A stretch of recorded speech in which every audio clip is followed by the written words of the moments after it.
My name's Robert. I'm one of the owners of Decisions, Vintage, and Cafe Opciones. So I've been doing vintage for about 5 years now, and I'd always wanted to like get to the next step of like owning a store, having my own like retail concept, all that kind of stuff. And I met my business partner at the bins, and one day we were all like, let's just open up a store. And so we did that about 2 years ago now. And yeah, ever since then.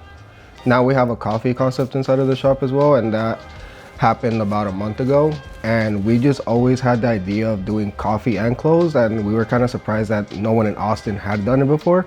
And so we were like, let's just do it.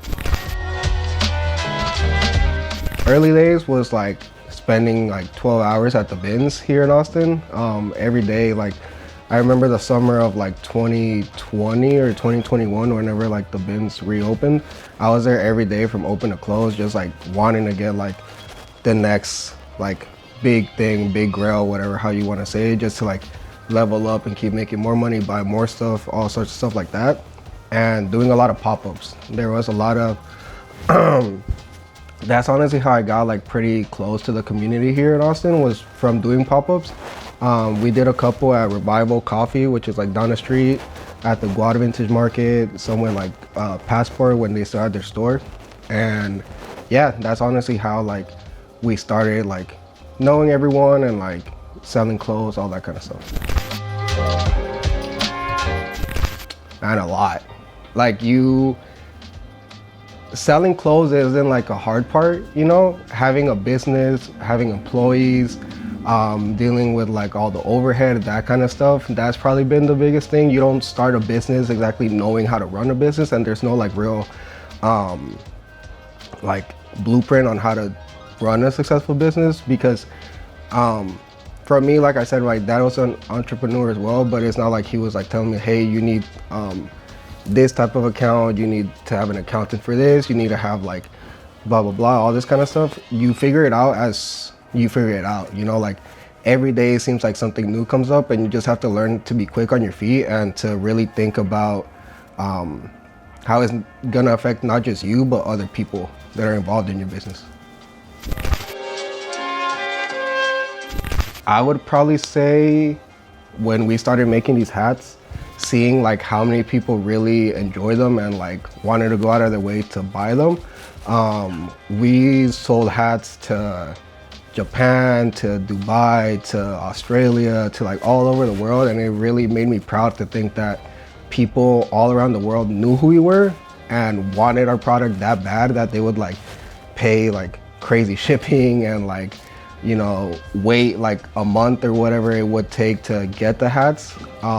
That was honestly really like a eye-opening experience, being like, oh, people really want the stuff that we're making. Do it. Just like do it with the idea that you're gonna mess up a lot, and realize that those mess ups aren't things that should stop you from like doing what you like, but it should be stuff that you learn from to keep getting better and keep growing whatever it is that like you want your business to turn into. Really the only person stopping you is you. No matter what you think, like if you really dive into it, you're the only person that's gonna stop you into doing anything. If you're passionate about something and you really, really want something, go for it. Honestly, probably have like a couple of more stores. I really want to have a store maybe in like New York or LA, and eventually maybe even Japan. We have a lot of friends that have stores in Japan, and that's where we get a lot of inspiration too into like the kind of stuff that we put in here and the kind of style that we have for what we put in here. And honestly, like take the brand as what it is and like elevate that into making more clothes, more hats, and turning it into more of like a lifestyle, you know, like kind of what I mentioned before. I take a lot of inspiration from Ralph Lauren, and I think that brand is like the epitome of what like a lifestyle brand is to me. They've done such a great job of curating like an aesthetic and a style to where when you put something on from theirs, you feel like you're a part of that world. And that's something that I want to do with my brand as well. Yeah, shout out all the people that have helped us through this. Shout out my business partner, Giancarlo, all the people involved with Cafe Opciones, and you know, everyone that comes to the shop, buys either a coffee or clothes or a hat. Thank y'all so much for the support.